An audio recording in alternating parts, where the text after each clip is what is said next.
Morning, everyone. Just want to say thank each of you all for coming to our wonderful Neighborhood Watch program this morning. It's going to be very exciting. And I have to ask everybody, before we get started, is everybody having a great day? Say yes. All right. Well, our first presenter this morning is going to be our wonderful Officer Joe Santos, which most of you all know. So Joe, come up and do your presentation. Hey, you guys know I don't use the microphone, right? Yeah. I can't talk into the mic. I'm sorry, but I'll talk loud enough. I was just telling your peers here. Have you guys ever seen a $2,000 coffee machine? There's one in our upstairs office, and our sergeant bought one, and it was this much coffee. I don't know what was in it, but I feel like I'm flying right now.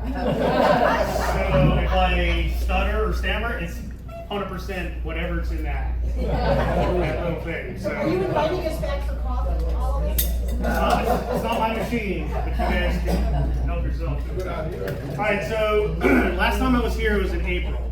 So I'm just going to do some updates on the crime stats for the Union Park area, which obviously Del Webb does fall in that area. So April 2025, we had 17,000 calls for service.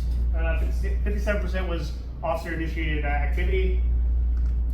Current, 44,000, and we're still hovering around the 57% officer-initiated activity.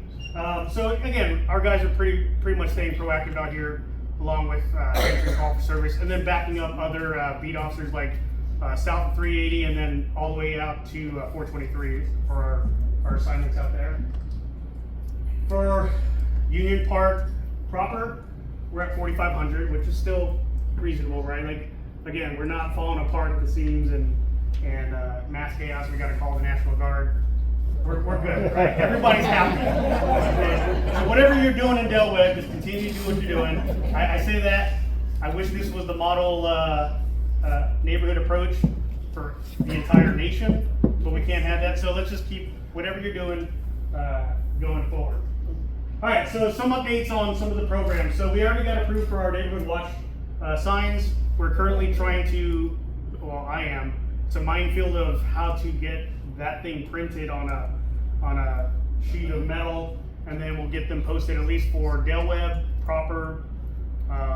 And then there's other neighborhoods that already have their Neighborhood Watch programs up and running. So we're pretty excited about that. But you guys are been sustained already, so keep doing what you're doing again. And we'll get these posted where they're in a conspicuous area. Volunteers and policing. So if I can have Raleigh, Ormy, Richard, Mary, can Richard stand up? I have to ask permission. Anything that involves Richard, I have to ask permission here first. And Mary herself, they've been a round of applause. They've been so they're gracious enough to volunteer their time to the local elementary school. And again, that's always welcome, especially if you got nothing to do and you want to just say hello to the kids over there. They absolutely welcome you guys. I'm so glad to have these volunteers on board for our new program. We kind of revived it and then re-imaged it so to where, and we want to get them out in the community and serve their community at the neighborhood level. So again, round of applause for them. For your management team, they've already been issued the trace cards. Basically, it's an identifier for HOA management firms and the HOA board to have these cards so that if there is some suspicious activity going on with HOA controlled properties, the amenity centers, the greenbelt, and someone probably needs to be trespassed from those areas, there's certain people with these cards that they can identify themselves with the Little Elm officer, saying that they have legal, lawful authority to trespass someone. Because we had some confusion with regular citizens trying to trespass people from whatever HOA amenity, and we can't have that, right? So this is just an easier way for our officers to discern who can trespass someone from an HOA controlled amenity or property, okay? So that's already implemented. Erica and the team already have those cards in place. Actually, you guys were the first ones to get them. And then Union Park has them now. Paloma Creek is getting issued theirs. We have one in Valencia on the lake. They already have their cards. So again, it's a new program that we're proliferating across the town. Also, for safety, I guess to enhance safety, Union Park, I don't know if you guys knew this, they purchased the flock camera system. Does everybody know what the flock camera system is? Essentially, it's just the camera system that, and I always say this to every community meeting, we're not the FBI or CIA or some spy agency. We don't care who comes and goes, right?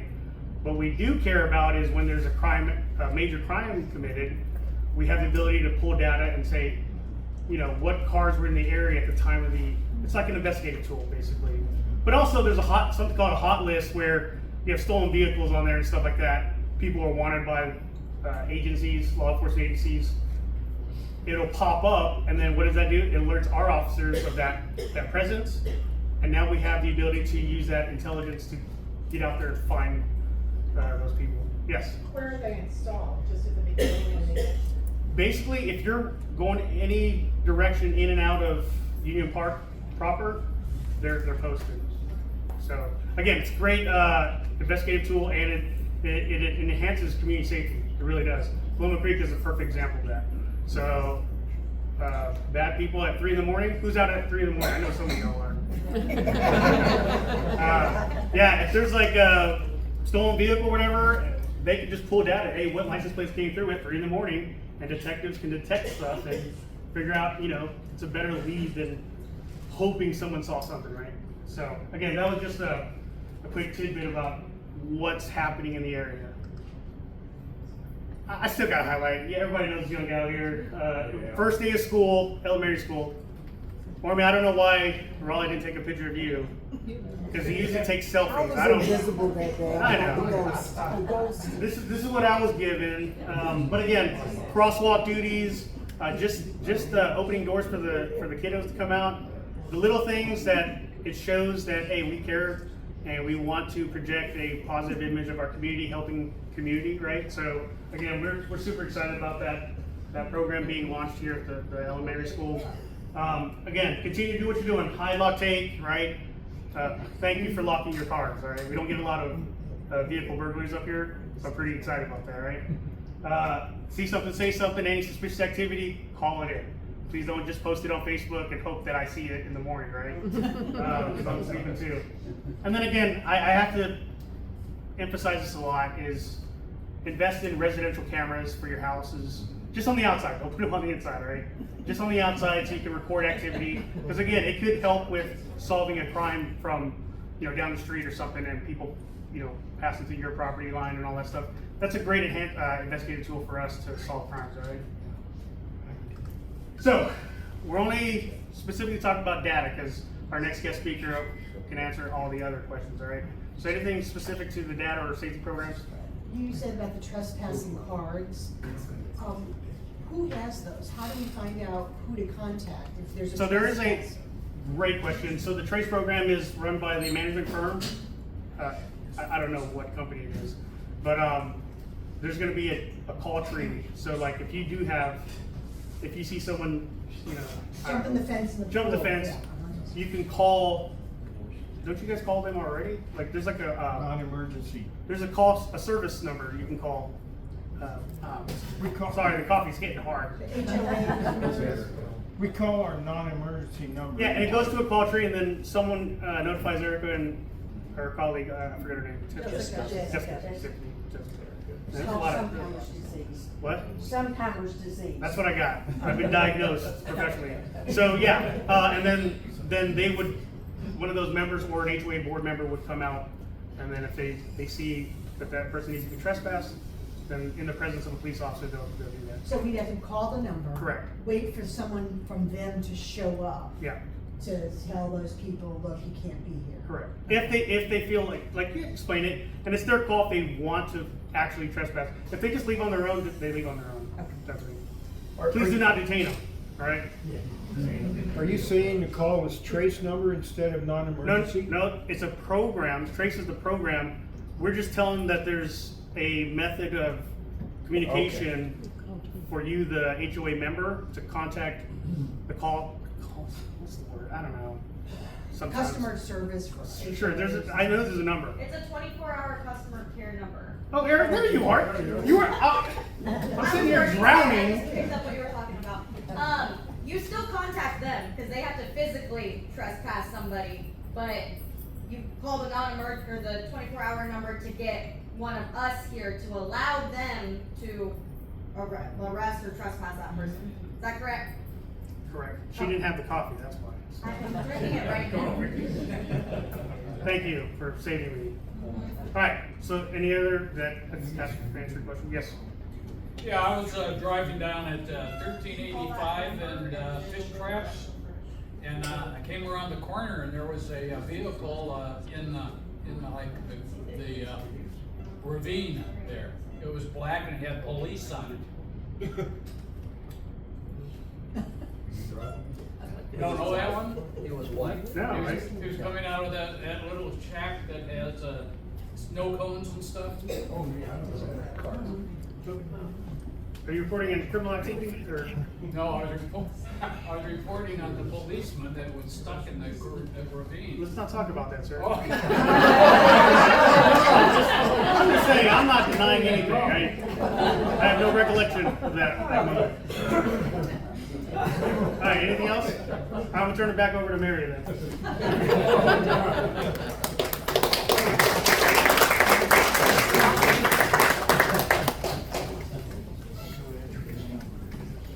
Can y'all, no, I don't know. Any batteries? Oh, needs back. Okay, I have a loud mouth. Anyway, Officer Joe, we appreciate you so much and we love you dearly. Okay? Now, I have the honor to introduce a man of integrity, honesty, compassion, who is a true leader and a role model for the Little Elm Police. So at this time, put your hands together and welcome Chief Rodney Harrison.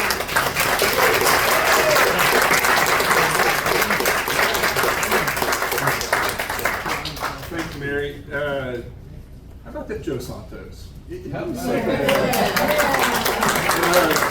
Sir, the question about the snow cone, I cannot confirm or deny it had anything to do with that, but they do have great snow cones at that location.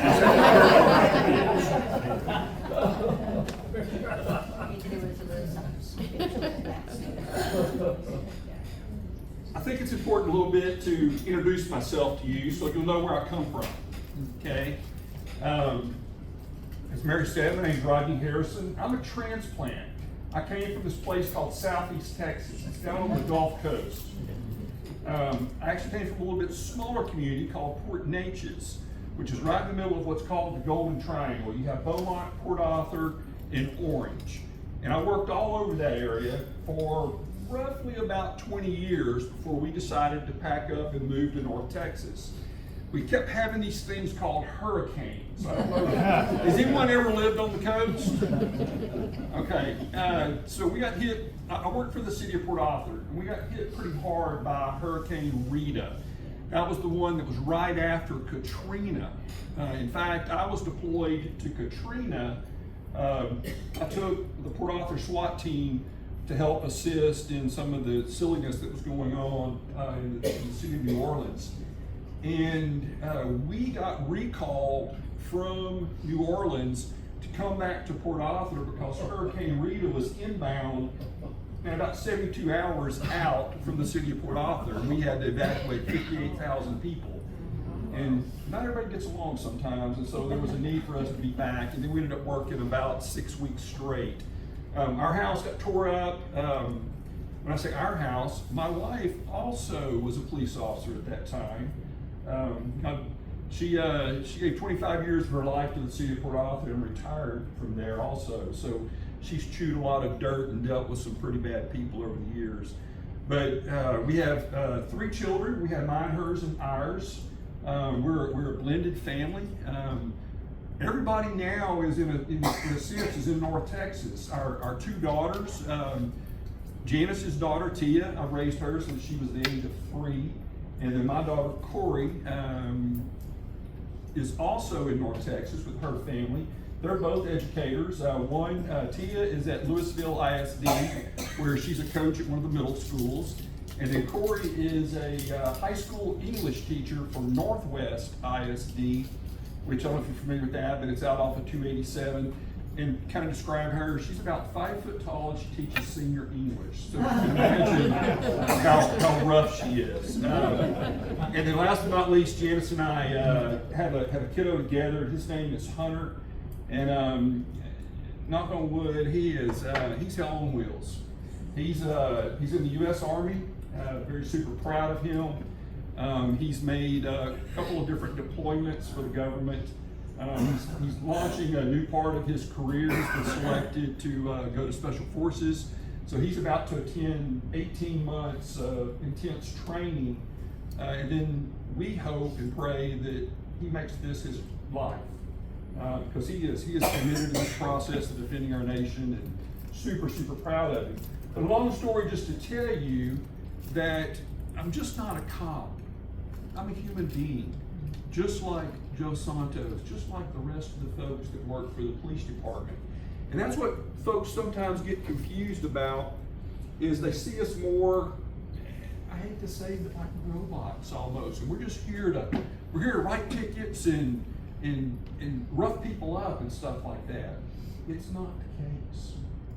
We go through great pains and great time is spent to make sure that we hire the right officers to service our communities.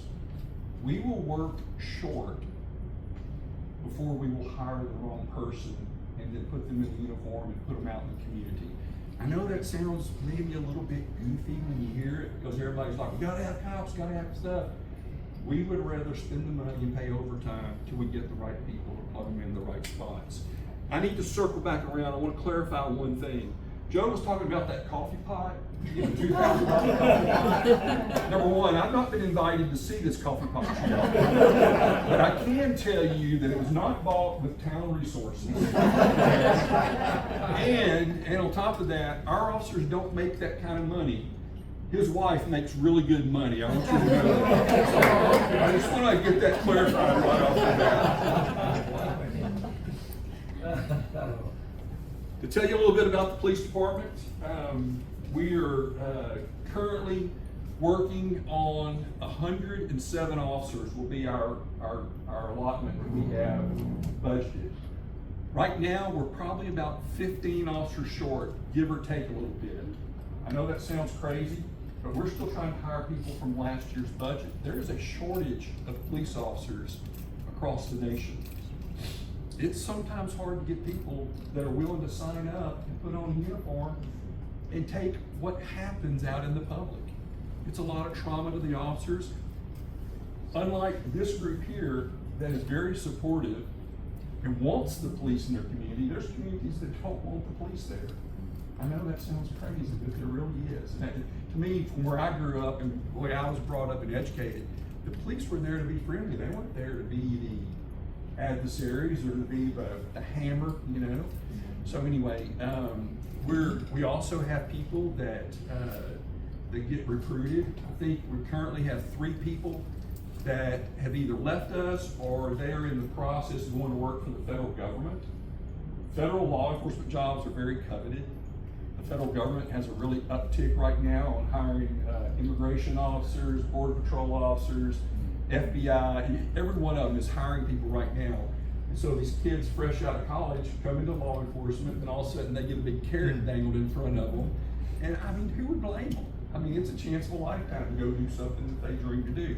So that's a constant battle. We also are caught up in a salary war right now with all the surrounding agencies. And let me explain this. The town of Little Elm does its best to, we have basically 10 cities that we measure ourselves against that are surrounding, we compete with the officers, you know, to hire people basically. And we don't try to be the highest paid, nor do we try to be the lowest. We try to always stay somewhere in that middle, okay? Because it's just reasonable and it's responsible spending of tax dollars. But we'll set our salary at the median level.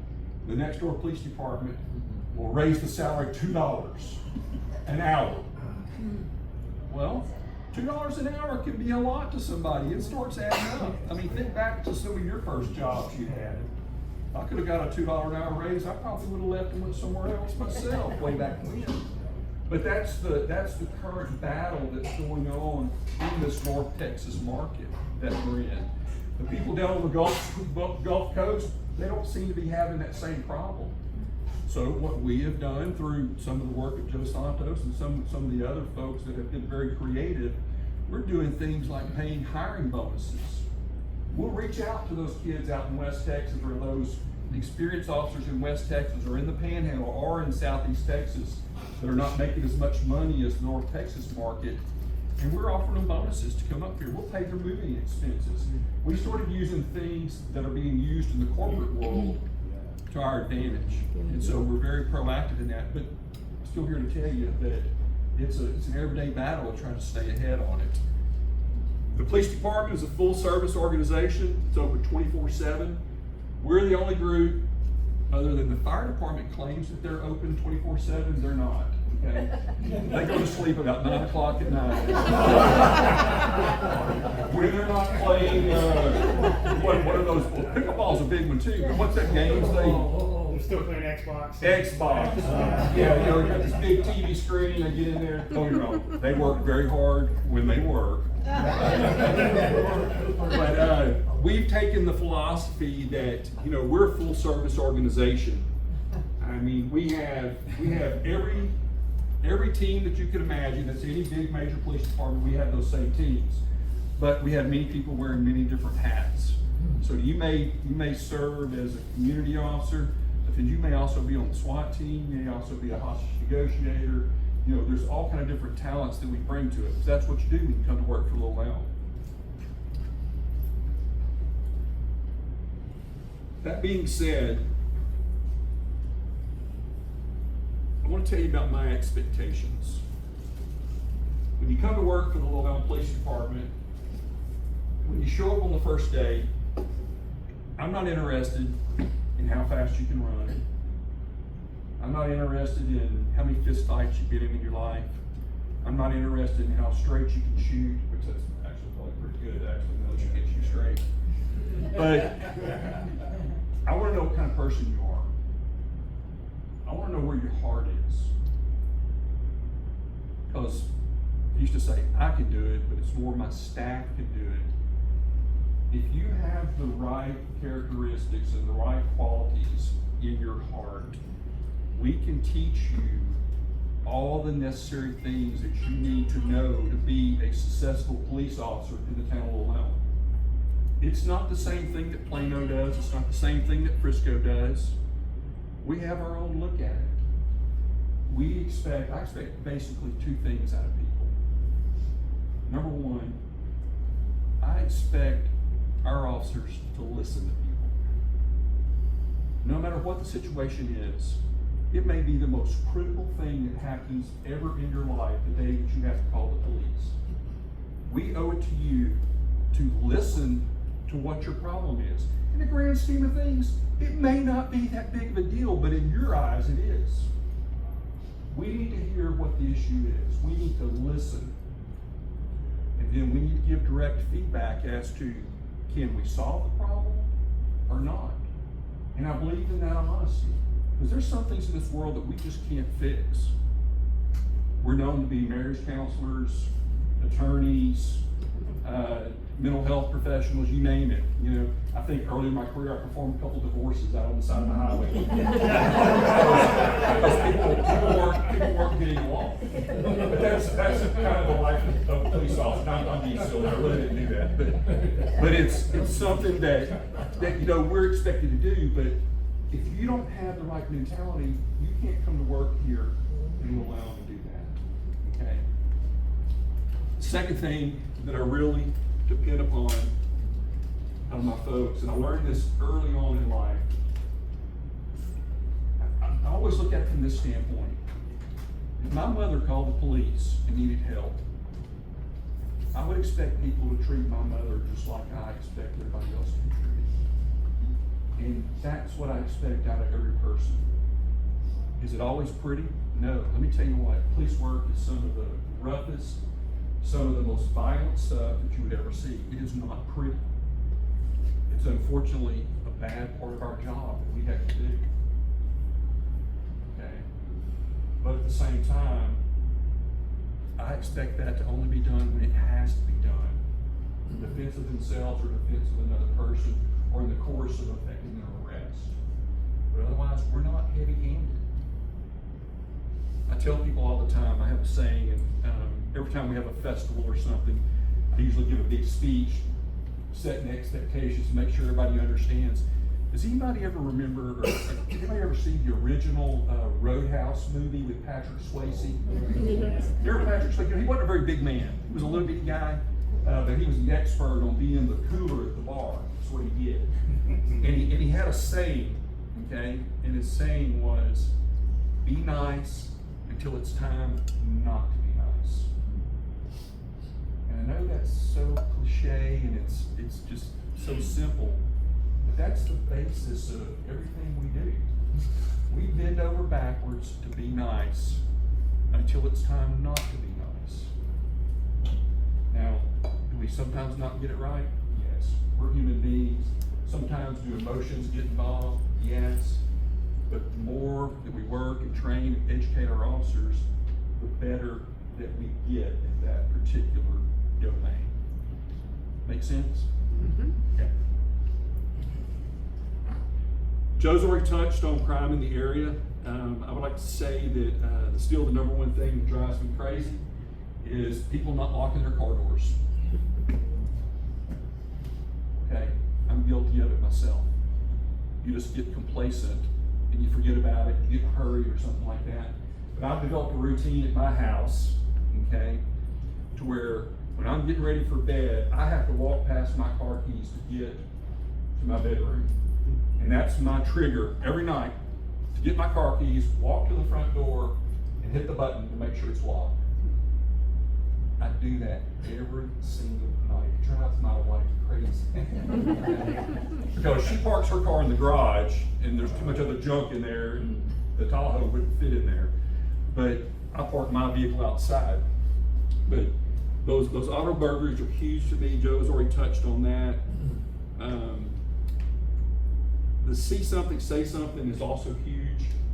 Unfortunately, our country has slid into some areas of just some real discourse on some key things. And I'm not here to give a political speech or anything like that, but what I'm here to tell you is, if something doesn't feel right to you, pick up the phone and call the police. Just call 911.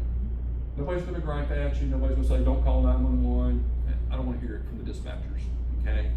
I would rather you call and let us make that determination as to whether something's right or wrong.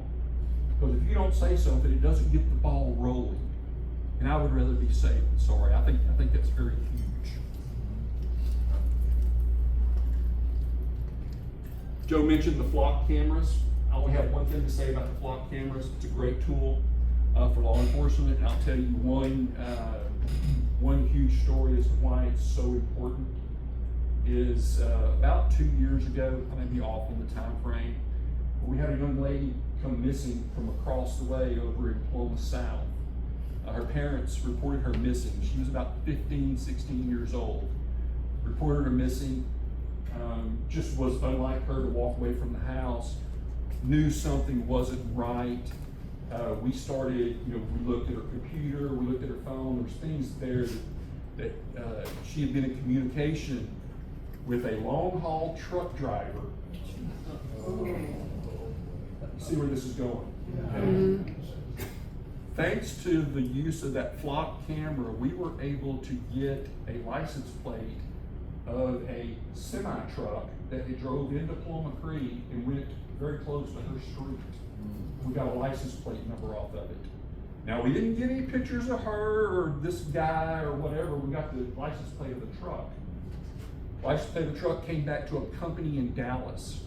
We sent 2 detectives down to Dallas, and lo and behold, the truck was parked on the lot, waiting to be serviced for the next trip. The driver was nowhere around. He had left the site. His car wasn't there. But our detectives decided they were just going to be bold, and they walked up and they opened the door of that cab of that truck, and hidden back in the sleeper of that truck was this 15, 16-year-old girl. See how important it is? I mean, it's just huge. It's a great technology that it takes police work to go with it, but that's a success story of this flock business. So I think it's a big fan. When it first came out, a lot of people were afraid of it, that the government was watching and somebody was going to be seeing who was coming and going from their house. I've yet to see any of that happen, and there's safeguards that are built in that keep that from happening.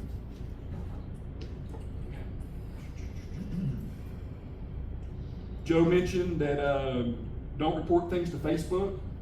Okay. How many of y'all belong to Facebook? Come on. I was up until about, 6 weeks ago, and I had to get off of it because it got to the point to where I was worried about what people were saying about me one way or the other. Because I have this tendency to draw some fans. They're not cheering me on, saying "Go, go, go, Chief." They're making up all kind of good stories, and when you tell somebody no, and you tell them no again, and you tell them, okay, you're being a little goofy, then they start attacking and stuff like that. But the whole point in telling you this is that's one of the biggest hurdles that we have is we find out after the fact that there's a problem in a neighborhood. And we start looking back and saying, well, wait a minute, how many calls for service did we make to that neighborhood? We find out there's been 0 calls for service in that neighborhood. But according to Facebook, there's been 25 crimes committed. Okay, well, yeah, I remember that. My cousin told me about that. And you have all these things going on, but it's never actually getting reported to us. And we don't monitor to the point that when somebody reports it just happened, we find out about 12, 14 hours later. So please feel free to share with your neighbors and let them know something's going on in their neighborhood, but at the same time, pick up that phone and call, make sure that you generate a call for service. I'll give you an example. Some of your neighbors over at Hillstone Point, which is further down towards 720, they were having a big traffic issue of cars basically cutting through the neighborhood to avoid 380, and they were driving fast and stuff. It was legitimate stuff that needed to be addressed by the police. But instead they reported it to the Facebook police, and we were about 3 weeks behind on it. And I love them to death, they're meaning well, but they're just not getting the information to the right person. Last but not least, Joe, you didn't mention the National Night Out. That's coming up. Does Del Webb have a National Night Out? Yes. Yes. Okay, We're ready to go. So y'all are ready to go. That's great. It's a great opportunity, number one, to get the visit. Originally, National Night Out was set up to where the police would interact with the public, so you could see the humanistic side of it, and you could do those kind of things, and we could get to know each other. Well, the town has kind of matured theirs a little bit and broadened it. Our fire department also participates in National Night Out, along with our elected officials and some of the town management staff. So it's an opportunity that hopefully you'll get to see or visit with some of those folks during National Night Out. It's a great opportunity to lay eyes on somebody, see who you're talking to, and figure out. I don't have anything else in my presentation, but we do have an opportunity for questions. I'll be very brutally honest, I may not know some of the answers. I may have to ask Joe something. Because Joe will either tell you an answer or he'll make something good up. No, are there any questions? Yes, sir, in the back. I've got a question about the TRACE program.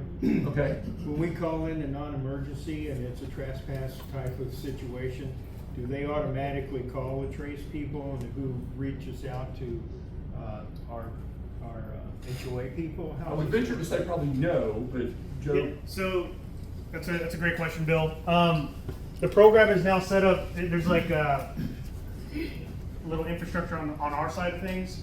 Every computer has access to a certain drive. The officer can actually press that button. There's a folder in there. They go on there and they can actually pull up Del Webb. And then there's going to be the 24-hour service number that you guys should be calling too. But we can also verify again who's authorized. And then if we do need to get a hold of someone who can trespass somebody, we can go on that that folder and get it on that end. So again, Cool. call PD, and then you can call your HOA rep, board member, or your management team.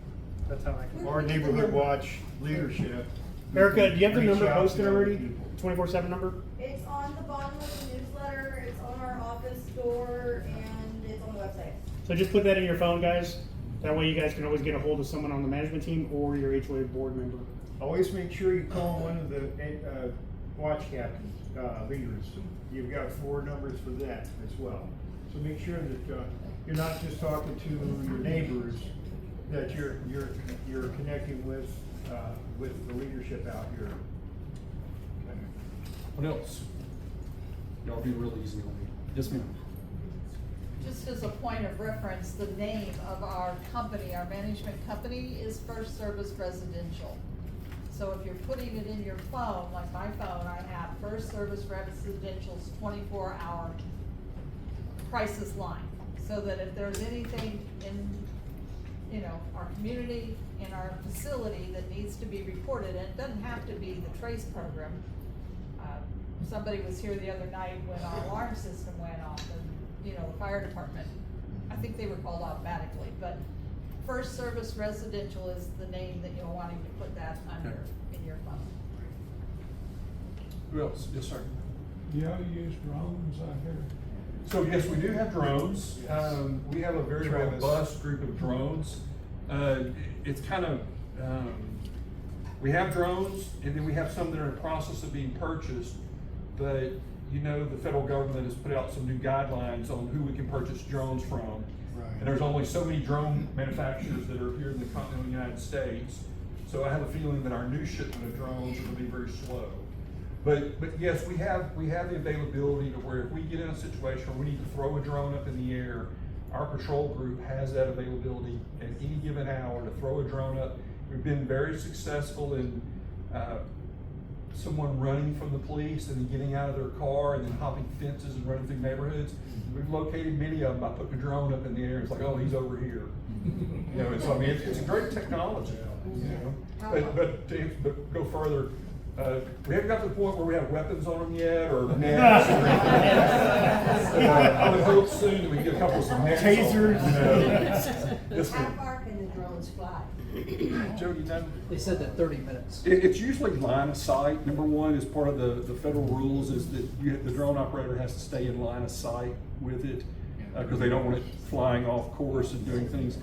One of my neighbors, and I don't know who it is, has a tendency to fly their drone over my backyard during the summertime. And then also I get a phone call, hey, what are we having? I actually know who it is. There's drones all over the place now, but we do have a healthy fleet of drones. Yes, sir. So are you talking about Travis? I think he's your drone operator. So Travis is our emergency management coordinator. He is also in charge of our program. He does it for the town. Yeah. But no, we have pilots that are on shift.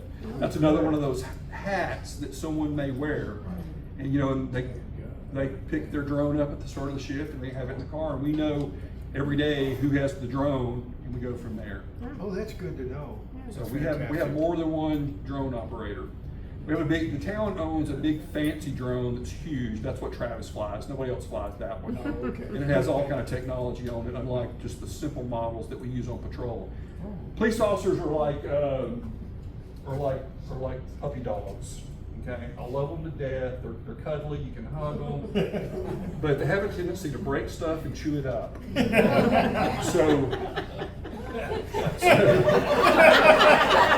Somebody mentioned the car in the ditch. I'm not surprised. So that's why we don't get to use the big drone. We have to use the smaller ones that only cost a little bit of money compared to the line. So, what else? Yes, ma'am. I know you two are almost perfect, but you all did not mention something very important. Okay. And that is the Little Lamb Police Academy. Ooh. So you need to talk about that. Raleigh, Richard, and myself took the Little Lamb Police Academy. It's a 12-week course. The instructors are absolutely amazing. You'll get to know the police officers. You'll really get to know what's involved in being a police officer. we were absolutely amazed at how wonderful your program is. And I'll have to say, I took and I shouldn't say this, but I want to give you a compliment, but I think the She's making me a little nervous. Officers Academy in Frisco, and you all are wonderful. You are really on it. And you are the perfect role model, Thank you. and you're the perfect Joe Santos. So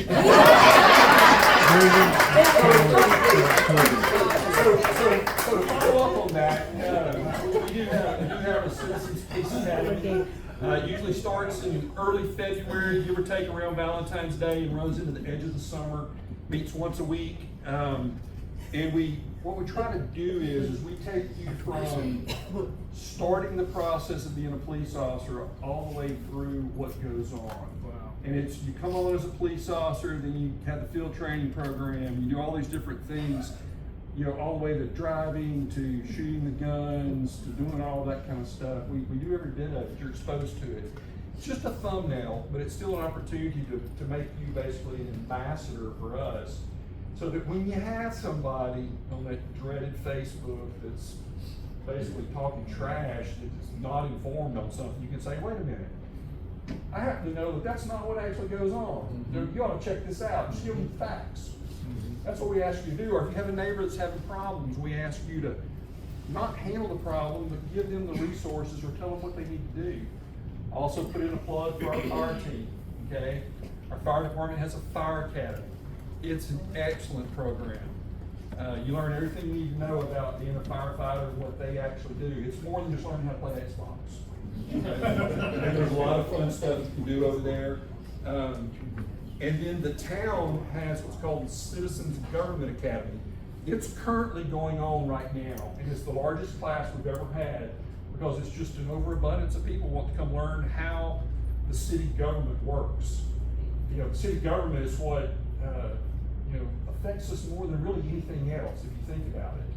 And it's your one opportunity to really have some input, because no matter how much you drive to your senator, your congressman, you know, you're a small speck of what's going on, but if there's something you need to get done on the local level, the place to handle it is with your city council members.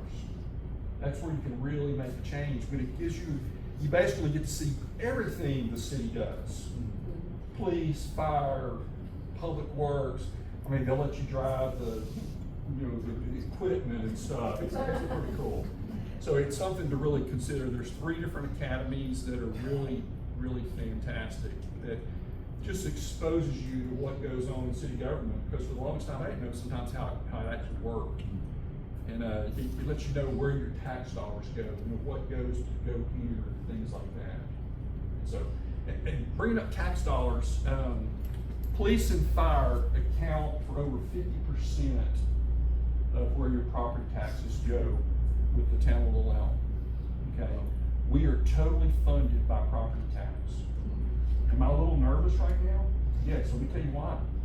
Because our state legislature is talking about changing the way nobody likes to pay taxes. I'll tell you right now, I'm a procrastinator. I do everything I can not to pay some of my federal income tax. Okay, I try to find every loophole there is in the world. But let me tell you, police and fire cannot survive without property tax. There's not enough sales tax or other things in this community to continue to provide the services if we don't have property tax. I hate to tell you that, that's the stark reality of it, okay? I live in the city, I pay the same taxes that you do. It kind of hurts my heart every time I go and pay that, but at the same time I know what it goes for. And that's what's really good about these academies is you'll go and you'll learn that stuff about where the money goes and why it goes to this particular thing. And I hear all the time from citizens about, well, if y'all would quit being lazy and go sit over on the street, you could write 100 tickets a day, and you could fund this, this, and this by writing those tickets. No. We, as a town, let's say an average traffic ticket is $250. That's set by the state. Okay, those fines are all set by the state. Okay, the percentage that the town actually retains out of that is less than 1/4 of that percent. So you put in the actual, it all goes to the state. It all goes to the state and special programs. So, you know, there's all this, go write all these tickets and make all this money. That's bull, okay? And no, we don't get, like, if you write 10 tickets, you don't get a toaster. That's what, y'all remember green stamps? Okay, most of the time when I talk to groups, they don't remember green stamps. I remember that as a kid. I used to love going to the grocery store. When we get those stamps, we put them in books, and you can go redeem them for something maybe junky later on, you know? But that's what I always tell people. It's like, we only get so many green stamps a month. A lot of people don't realize that humor.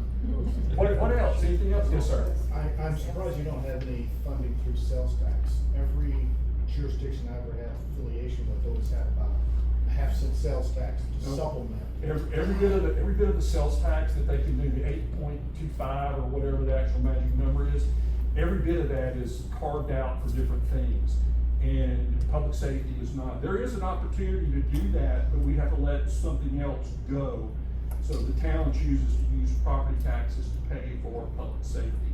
Because there is not the added in. That's a very big thing in the law enforcement community. If there's an availability, you can't go past 8.25. Okay? So if there's like 0.25% or something you do, there's referendums that could happen, changes to the charter and stuff, that they could actually have that special fund. The town of Little Elm has never had that.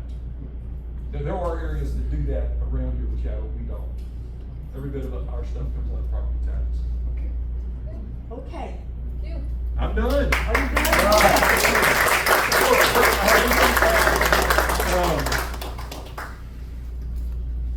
I love talking. I can try to figure out how to get a hold of that coffee pot. So if you're ever in the downtown area, I call it the downtown, that's what it is to me, but I'm housed out of the public safety building at 88 West Eldorado. It's right out in front of Town Hall. If you're ever down that way, you just want to stop off. You know, I may be there, I may not, but you're always welcome to stop off and visit, see what's going on. Or if you have a concern, email me, okay? My email is super easy. It's rodney.harrison@lowelm.gov. Okay? Shoot me an email, and usually within 24 hours, I can usually respond back to you. I may tell you I don't know the answer, I'll have to figure it out, but it's an easy mechanism to get a hold of. And if you can't come down there, you want me to come out this way, shoot me a message, and I'll come visit with you. Is the coffee pot at 88? So I have not actually seen it, but I have a credible witness that says it's there. Just in case it's not there, we have a backup. But we have an old fashioned, I think it's called bun or something on it. All right, Miss Mary, it's yours. Well, we just thank you all.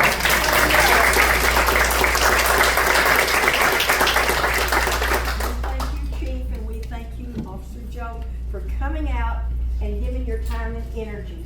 And I do hope that people will participate in the Little Elm Police Academy. Richard, stand up and show. We get a t-shirt. Get a free shirt. Are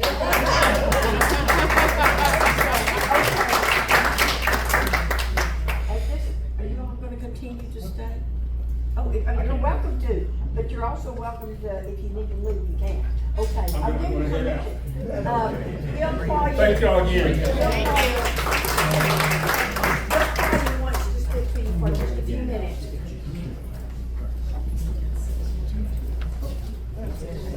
A little bit about Neighborhood Watch. The Neighbors Night Out is October the 7th, which is a Tuesday night, starts at 5. We're going to have city reps here. Hopefully we'll have maybe representation from our local school.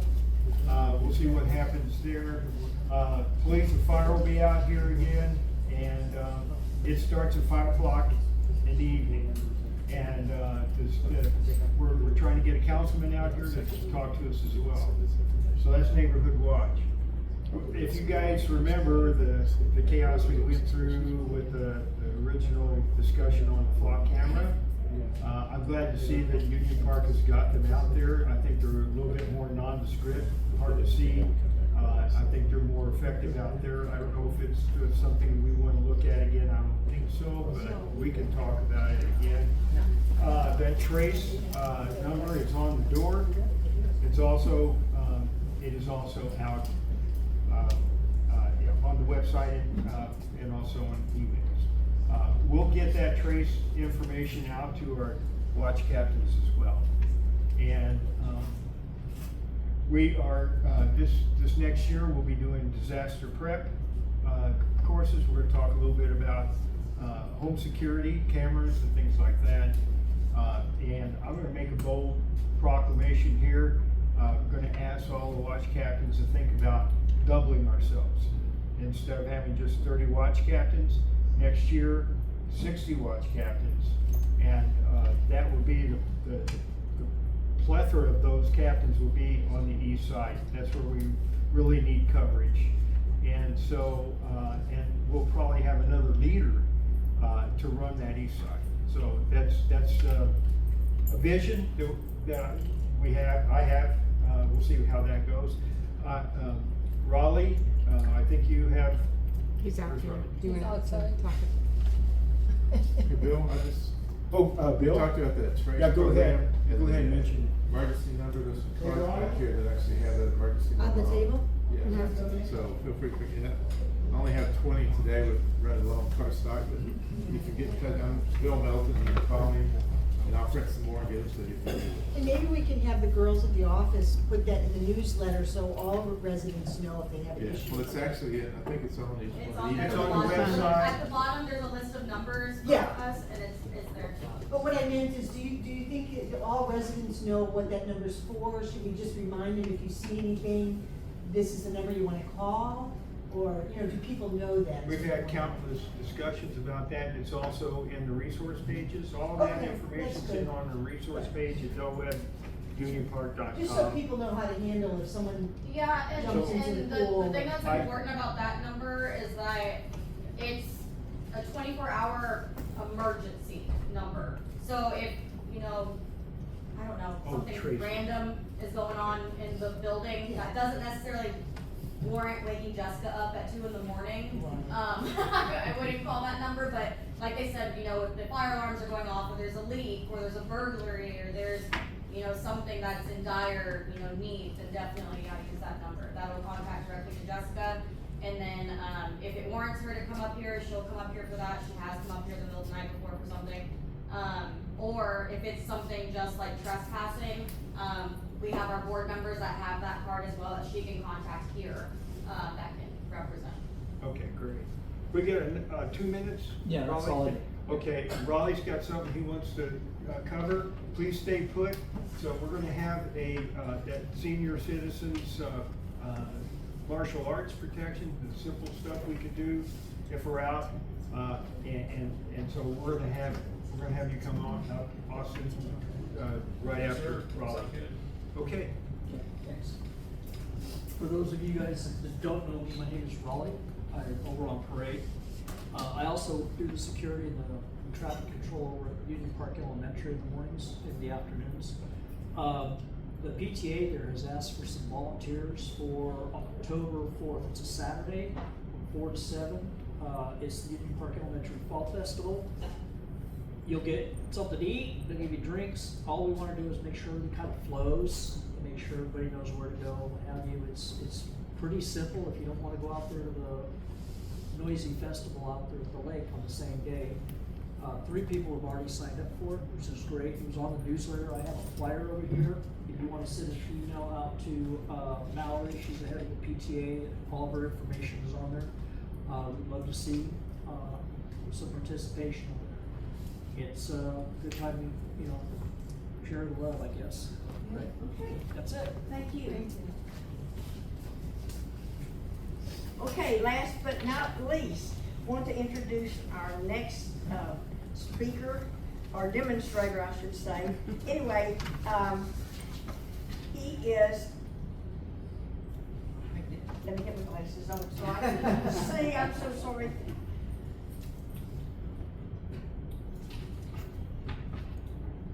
He is the Chief Martial Arts Instructor at the Pro Black Belt Academy, located at 3620 West 1st Street, Suite 10 in Prosper. he will be demonstrating some self-defense moves senior citizens can use to protect themselves.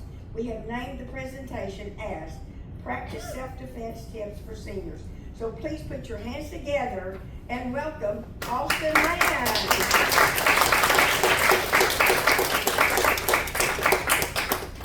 Thank you so much. All right, guys, good morning. Good morning. How are y'all doing this morning? Great. I'll tell you right off the bat, it feels awkward to stand here after the police chief talks. It feels wrong. The reason why I say that is because my dad's law enforcement as well. He's actually a sergeant with the Prosper Police Department. He told me recently he's about to apply for lieutenant, so that's I'm very proud of him. He's in his 50s now, but he acts 60. But he's a good man. I've always looked up to him. He originally started in 2017 with Prosper, but he was originally a TABC agent out in Lubbock, Texas, which is where I'm from. So I was born in Lubbock, had my childhood, like baby, toddler years out there. Moved out here when I was probably about 5 or 6 years old, and I've been here since. Love North Dallas, love Collin County. Now with our locations that we have, I'm not the only one. We got locations all around Collin County. So we got probably about 14 locations as of last year. Our numbers now has grown. I don't know what. So I'm involved with them, but as far as growth and how many locations we have, we got a few. And we're good. We're gonna keep going. Now to start off, we're gonna pass out some papers real quick that I brought for you guys. I brought gifts. All right, and we're gonna I'm gonna be going off of those papers. Okay, so if you could, we're just gonna pass them around. On the back of these papers, there's a notes section. So if you want to make notes, feel free to take notes. If you have a pen, someone else doesn't, sharing's caring, right? All right, and I'm gonna take one too whenever you guys are done. But overall, we're gonna talk about, like they said, situational awareness and everything along those lines. Okay, basic moves. No, I'm not gonna tell y'all how to do a spin back kick. No, I'm not gonna tell you how to, headbutt somebody. None of that stuff. Okay. As they're passing it out, I'm gonna give y'all some of my background as a martial artist. Okay, give y'all some stuff. So, if I could say one word that my stuff. Oh, thank you, sir. Appreciate you. Thank you. If I could start how I started my martial arts journey, I'm sure probably if any of y'all have done martial arts before or grew up, in a rough neighborhood, I was bullied growing up, and that's probably most of the reasons why people join martial arts, right? I was bullied growing up, and as I got into middle school, I was like, no, you know what? I need to get something, right? So I started out at a school called Soul Fighters MMA. Okay, that was a Brazilian Jiu-Jitsu school. I did that for about a year. And then after that time, we moved out to Prosper. And then once I started, I was in high school at Prosper High, the original Prosper High School, not how they have 5 high schools now. But I started out in Prosper High School. One of my buddies invited me to join him in class. I joined him, and he was getting ready to test for his first degree black belt. So I'm watching him, do the class, and I'm watching everybody else do class. I'm like, yeah, this is what I want to do, because I had the ground stuff. Right? I know what to do on the ground, but that's only against one person, right? My dad and I were talking about it. He said, what if you have 2 guys? I said, crap. What should I do, right? And so that's when I started training at Professional Black Belt Academy at the central location in Prosper. And that's where I used to use my hands and feet. Now, granted, I still have my youth, but you guys, y'all are still you're all capable of still doing stuff, right? It's not going to be as cool, but it will be effective. Okay, so I'm going to refer you guys to the paper here. I tell you, this is cool. I've never had a podium before. All right, so this is cool. All right, so when we're talking about situational awareness, I'm going to give you all a small story. Situational awareness goes a long way. Okay, it really does. The stuff that the law enforcement was talking about earlier today, see something, say something, it works. And it's effective, okay? Most of the time, when you guys are out and about, most of my generation, we got these now, right? And every day, I see people that are on their walks, and they're here, right? That's not good situational awareness, right? And we can all agree on that, okay?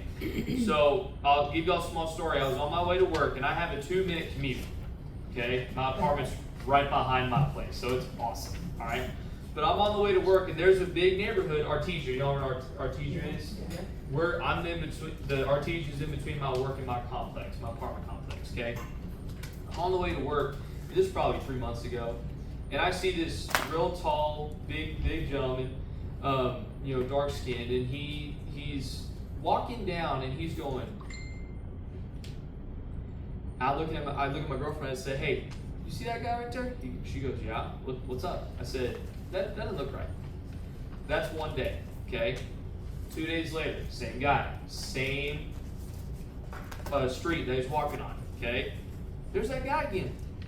Yeah, and I don't know, just something's not right. 5 days later, a group of teenage girls there's a high school across my work. They were on their break period. They go to 7-Eleven, get some drinks, hang out, right? This gentleman came up to 7-Eleven. He started talking to him, but he was not, from my work, I could see he was not talking nicely, okay? He's like, "What's up, girl? What's going on?" These girls are minors, okay?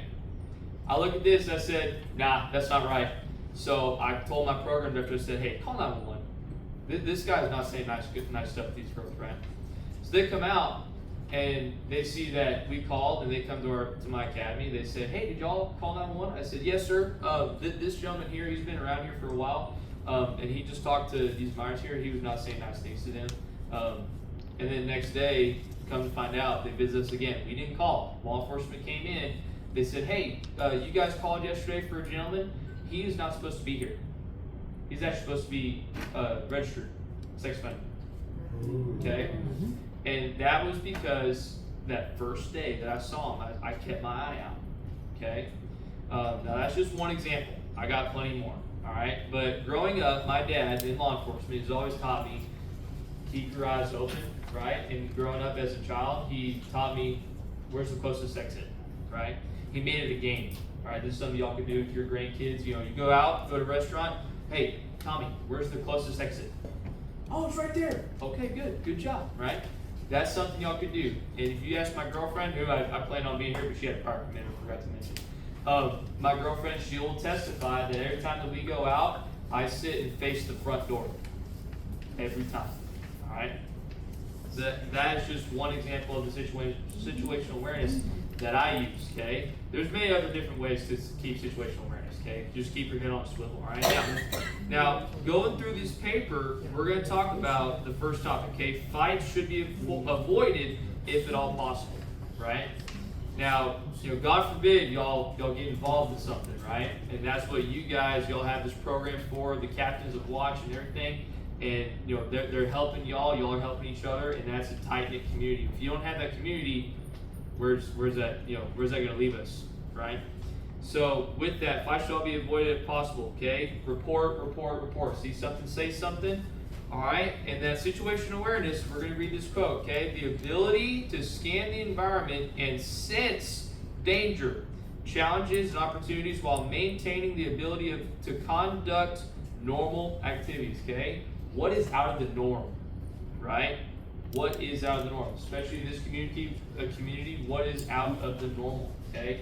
You guys see, y'all are here every day, y'all are hanging out, friends, going to the pool, playing tennis. Whatever y'all are doing, what's not normal, okay? And if it's not normal, hey, check it out, right? Now, going on to the my little colors here, I color code things, all right? So you guys, we're going to talk about the white section real quick. Okay, white represents a state of complete unawareness and unpreparedness. In the state, you are oblivious to things going on around you and are exceedingly vulnerable to attack. Right? Staying on our phones, walking around, listening to your music, right? Keeping your head on a swivel. This is going to stop you from doing that. Okay.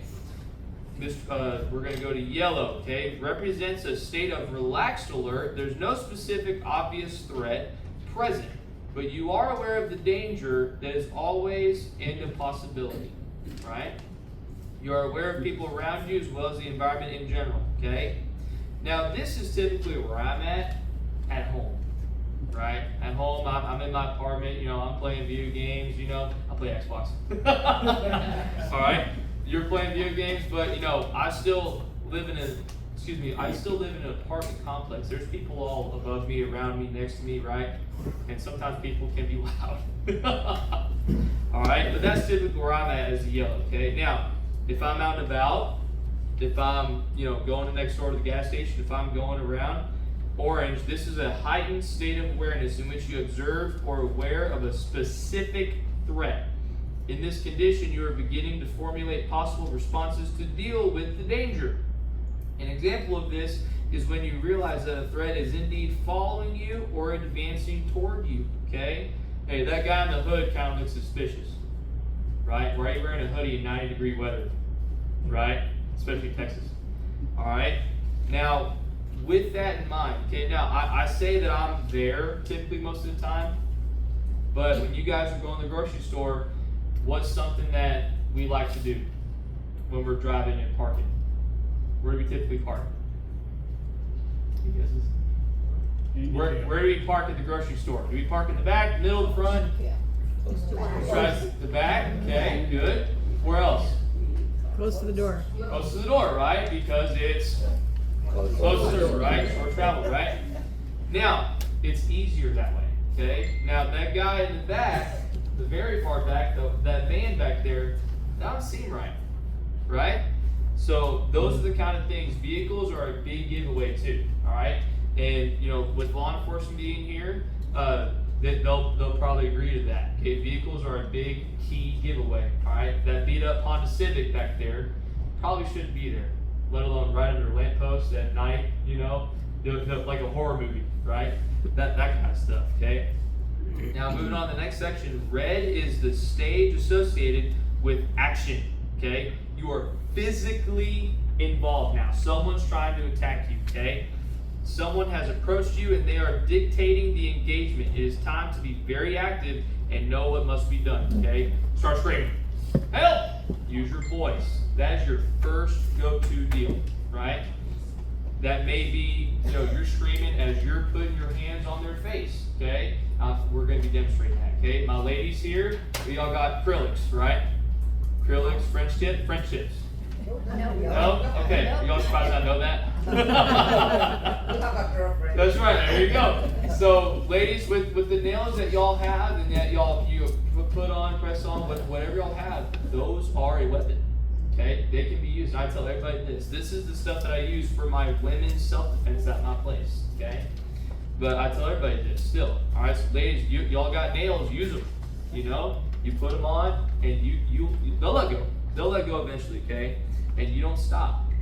Now, gentlemen, we may not have nails, but that guy's probably got eyes, right? Stick your finger in their eye, right? Take their nose, start pressing up on their nose, okay? It's not fun to take your finger up on their nose, okay, and to work that way, but it's effective, okay? Now, going to this next section, now this is where we get real, okay? Black. This is when things have escalated to the point where you are either engaging a threat or are in retreat. You're running away, okay? We are in full-on attack mode. When there is no escape, you must engage, okay? Ladies, scratching, screaming, getting involved. You're getting at it with this guy or girl, okay? Whatever it is, right? Gentlemen, you're punching them in the throat. You're hitting them areas where they're vulnerable. You're trying to make them let you go, all right? But your voice is a big key to help, right? You get involved with the public that is around you. You start letting everybody know, hey, I need help, right? You use your voice. That is your first go-to. But once you're physically involved, you still use your voice as you're dealing with your stuff. Okay? We're good? We're following? Good. All right. Now, we're going to talk about distance. Okay? Distancing and identifying the threat. Okay? Your awareness and reaction time is dictated by your distance to engagement. Okay? Can I borrow you? Can I borrow you? Is that okay? All right. This is the fun part. We're going to get involved. All right. How are you? Good. Okay. What is this showing right here? We're friends, right? We're associates. Okay. Now, if you know, let's say, where's your husband at? missed Is that it? the good news? All right, don't tell him I did this. All right, I'm stealing his wife. Okay, so we're affiliated, we're close, right? This is the distance that we're talking about, right? Now, if I'm standing back here, you know, yeah, I know you. Yeah, we're okay, we're good. Now, but if I'm over here, hey, I don't know you, right? Let's say, you know, she's wearing that hood. She's that suspicious person that we're talking about, right? You're not suspicious, are you?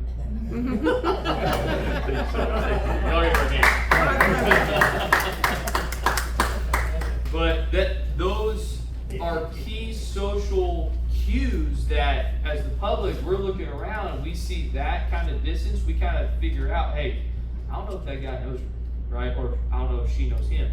Okay, and that's the kind of the social cues, as you know, as y'all, you know, as long as y'all have been here, y'all know what looks right, what doesn't look right, right? As long as, you know, socially, we know what's right, we know what's wrong. Okay, so yeah, like we said, intimate distance, husband and wife, you know, good friends, comfortable. I know you, we're good friends. Okay, business distance, I'm okay with you, but you know, we're associates, right? You know, hey, let's make a sale.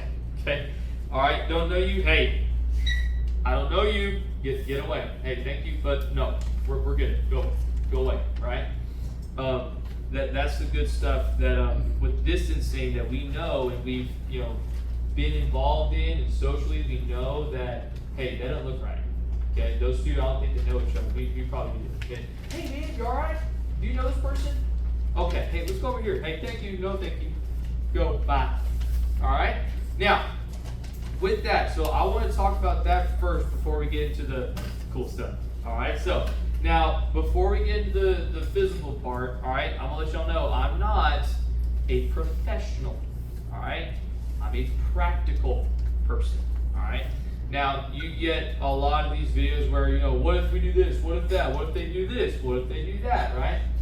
I mean this in the nicest way possible. No what if questions. Okay, this is why. The reason why we train is to train for anything, right? Because if you're having that mindset of what if he does this, you're only going to be training on one thing, right? Something else happens, you're not going to know what to do, right? That's my mindset. Okay, so if I could have someone help me out, I can demonstrate. Is anybody available? Oh, come on. Everybody give her a hand. All right, what's in here? Annie? Awesome. Nice to meet you. All right, we're going to put this mat down, okay? No, we're not going to wrestle. No. No, we're just going to stand here, okay? So, if I'm the assailant, okay, and we start here. Now, this is very basic stuff, all right? Someone grabs you here, someone grabs your shirt, okay? Go and grab your shirt. Your shirt? Yes, ma'am. Any shirt you got. Anywhere? Anywhere. All right. There you go. Good. All right, so we're here, right? Now, a good way to start is I could start hitting her arms as hard as I can, okay? Reason why is because we got these forearm muscles that we got here, right? If we take that out, that grip strength is going to weaken. Does that make sense? Okay? That's just anatomy, right, that we have. Okay, so if we're here and I start banging her arms down, her grip's going to weaken, right? As soon as that hand comes off, I can start here. Right? I can start hitting the throat, but I don't stop with one. I go 3, 4, 5 until she lets go and runs away. Right? And you hit with this part? Yes, ma'am. Yes, ma'am. So right the blade of your hand here, and you just wrap around. Okay. No, you're good. All right, now that's one example. Okay? Now if she grabs throat, if we're doing both hands here, right? If she grabs throat here, I can grab this hand. I could raise this hand like that as a question. All I'm going to do is just step away. Where's she going? Oh, okay. Now watch this. As soon as I'm here, my elbow's here, right? Ooh. Right? I got it. All right. So that's some basic stuff that we can work on. Okay. So I'm going to ask y'all to stand up real quick. Okay. Good job. All right. Now find you someone that we're going to do this together on. All right. It's going to be real slow. Nothing crazy. We're not going to be going. Nothing of that. Okay. Grab you someone that I'll grab you. Okay, we're going to do this together. All right? Uh-huh. You got it. You're going to grab her hand. Well, check this out. So we're going to pledge allegiance, right? Uh-huh. We're going to go across both hands. All right? Our other hand's gonna raise up like we have a question. We're just gonna step back, give our elbow a wrap. We're gonna strike right to the nose 3 times. Not for real, not for real. That's right. Good job, okay? Good job. You got it. Give yourself a hand. Good job.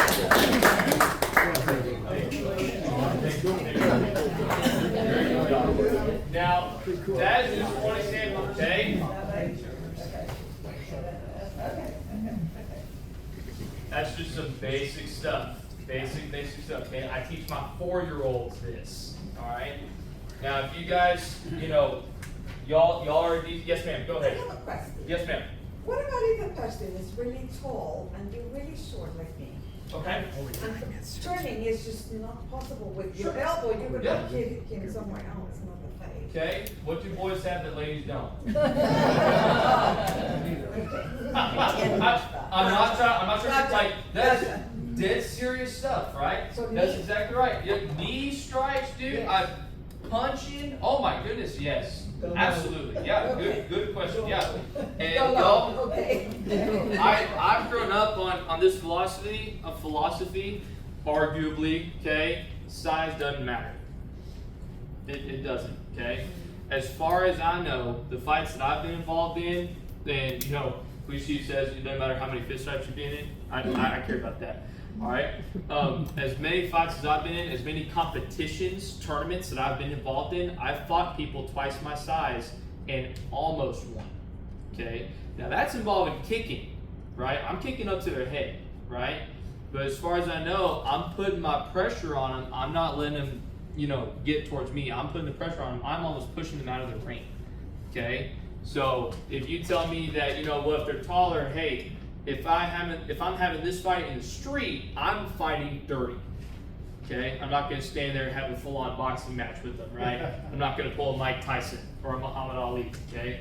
None of that. I'm hitting you where it hurts and will hurt for a long time. It will take you a long time to recover. You're hitting this, you're hitting this, you're hitting that, right? Like that's the kind of stuff that I like to train on, okay? The reality of training, all right? Now as far as training goes, my oldest student is 73 years old, okay? 73 years old, he's a brown belt, he's about to test for his first degree in summer of next year, okay? If he keeps coming to class. But as far as training goes, I accommodate for that kind of stuff, right? He's got bad knees. He's had surgery on his knees multiple times, all right? Now, I'm not saying I train him to do, a tornado kick and all that kind of stuff, right? But he boxes. He's a boxer, and I let him box, okay? But as far as effective training goes, think vulnerability. What's going to hurt more and what's going to hurt for a long time? That's the part that you strike. That's the part that you hit, all right? The more recovery that they have to have is what's gonna benefit you, right? Now, as far as striking and all this stuff, okay? What if we have a tool that can help us, right? Maybe I can't, step as far as I can like I used to, right? Or if you got a cane, you got canes, okay? Now, my personal favorite, go as simple as a pocket knife, right? Pocket knives work, okay? If you don't like knives, you don't want to be, that dirty, you can go a taser route, right? They have tasers where, how law enforcement has tasers now, right? The suspect or whoever gets tased, they ride the lightning for 5 seconds. That's how long they got. For civilians, there's tasers out there you can purchase. It's pricey, but in my personal opinion, it's well worth it. It's a good investment. And they have lifetime warranties, all that. I've done the research on them. Okay, they're really cool. You can afford this taser. They ride the lightning for 30 seconds. Yes, sir. Yes, sir. Yes, sir. Thank you. If you end up using this taser on somebody, they ride the lightning for 30 seconds. They use it for that long because you shoot, drop, run for 30 seconds. Okay, that gives you a good time to run. All right, call, dial, and get somebody there as soon as possible. Right. So as far as striking goes, if you can't strike or you want to strike but physically are unable, tools go a long way as well. All right. As far as tools go, That's up to you to decide what works for you. Okay? I'm a big advocate for personal training. What works for you is a personal reference. Okay? For me, it's going to be kicking the leg, kicking the groin, punching the eye. You know, straight up. Okay? For you guys, it's up to you. If you want to have a tool with you, do your research on what tool you would like to have. Okay? Pepper spray. That's a big one, right? Pepper balls. Okay, you got, have y'all ever seen those pepper balls before? Oh man, they're cool, they're fun. All right, so, and they are, they're like paintballs, but pepper. So what they are is, okay, they're paintballs, okay, but there's pepper spray inside of them.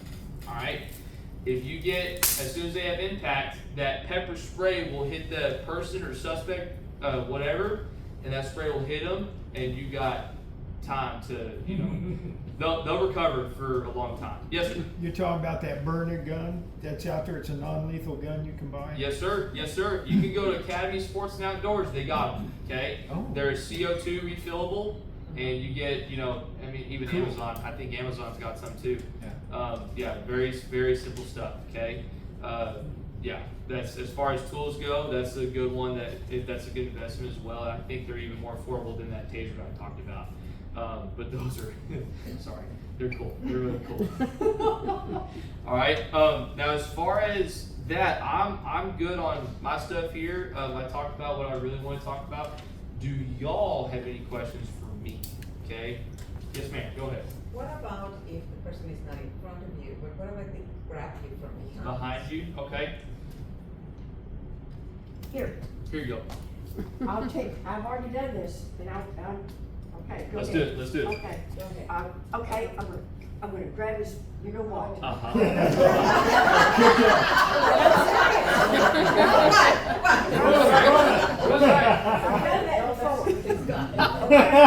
I love it. Yes. I love it. That's definitely one of them. Okay. Now, with me, okay. Now this is my jujitsu stepping in. Okay. Someone wraps around your waist. Okay. First thing you do, you grab their hands. Okay, and you drop your weight. All right. If you can, you step out and you lean on them. Okay, because then now they have to hold your weight, right?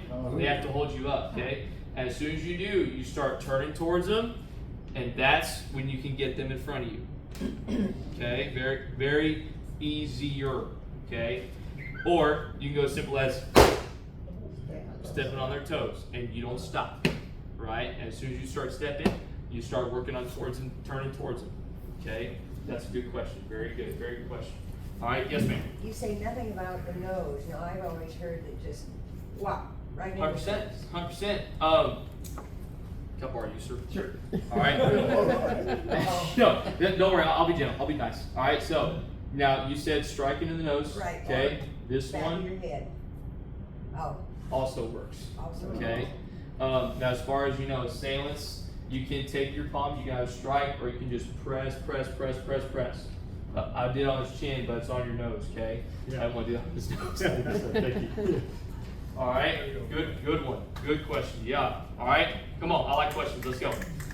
I like these. Yes, sir. Have you ever considered about sending an instructor out here once or twice a week, a month to do classes? Have I considered it? Has anybody? Not here? No, sir. Do. Yeah. Come on. If y'all want me to be here, I'm open to it. There's a great demand for it here. Oh, I hear you. I hear you. Well, hey, if you guys are interested, I'm willing to come. I'm willing to be here. You know, I got his contact, so I'm sure if you guys talk about it, I'll be open to it. Yes, sir. So put a price together for something, a light type of Yeah. program, and maybe come out once a month or something like that. Sure. I bet you'll get a lot of responses. We'll talk to Eric Yeah. about this. Yeah, absolutely. Come on, Okay. let's do it, guys. Absolutely, I would love that. I would love to do that. Yes, ma'am. Yes, ma'am. Another question. No, hey, you're my favorite so far. You're asking all the questions. I'm thinking, in our community, we have the problem now that there's a lot of people coming to our door, like literally. Okay. They come and they knock on your door, and then some people can be really on your face. Sure. And I've heard of some people pushing on you Sure. when you're at the door and trying to push their way in. So, Okay. what do you do in that circumstance? Can I ask you a question? Can I ask you a question after your question? Right. Do y'all have peepholes? Yes. Yep. Y'all do? Okay. Y'all use them, right? What? Peephole Oh. through the door? No, mine is too tall, so I can't see it. Okay. All right. Now, Ring doorbell. yeah, See it. yes, ring doorbells. Okay. Now, You never open I the have door. a camera doorbell. you yes. do? Okay. Always refer to that first. Okay. And if you don't know the guy, you say, "Who are you?" Not when you open the door. You say, "Can I help you?" Through the door.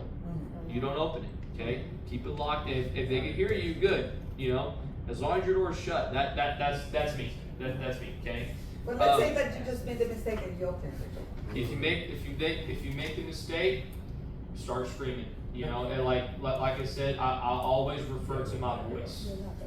Like me in martial arts, we're yelling, we're kicking, not kicking, screaming, but we're kicking, we're yelling. You know, yeah. The reason why we do that is because it builds that confidence. Okay, not just in the kids, but also in adults. Okay, your voice is your first tool.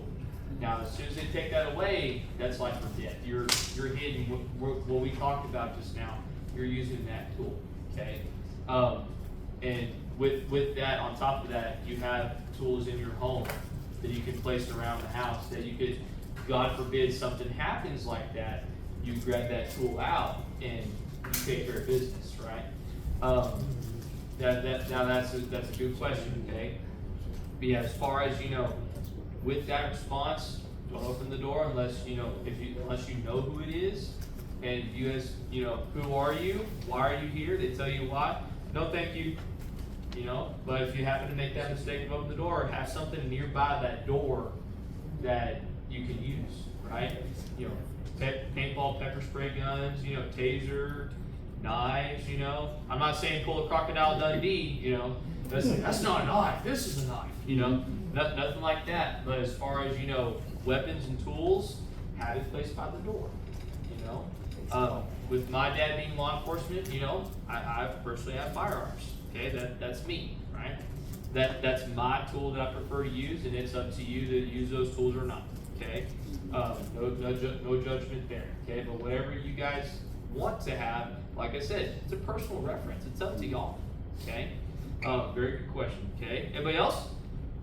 But we're Good. pretty much out of time. Let's do it. That's all Okay, good, awesome. man. I Thank you. appreciate it. Oh, wow, sweet. Thank you. Yes, sir. Yes, sir. Thank Are you, you sir. off a Appreciate you. teal? Yeah. Who asked that? I'm sorry. I did. Are you off a teal? Yes, ma'am. We're off at Teal. Teal. The 7-Eleven right there. Right, We're and next then- door. Next to the sugar Yes, board. ma'am. Yes, sir. That's Next to right. the sugar board. Yeah. Okay, one last thing, and this doesn't have anything to do with Neighborhood Watch or any of our presentations. But our church is doing a festival this year. We're trying to build a new sanctuary. And it's extremely expensive. We've got one there. We're having to do, we just got our school up to snuff. It's 450 people. So we've got a fundraiser that we're doing. And personally, this is just a personal thing. We're giving $2,500, $1,500, and $500 gifts or prizes for a $10 ticket. So if anybody's interested in that, see me after this, and we'll talk a little bit more.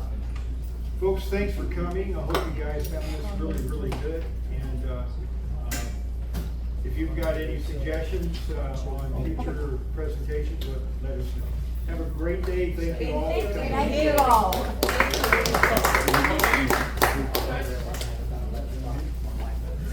Sure. Yes, ma'am.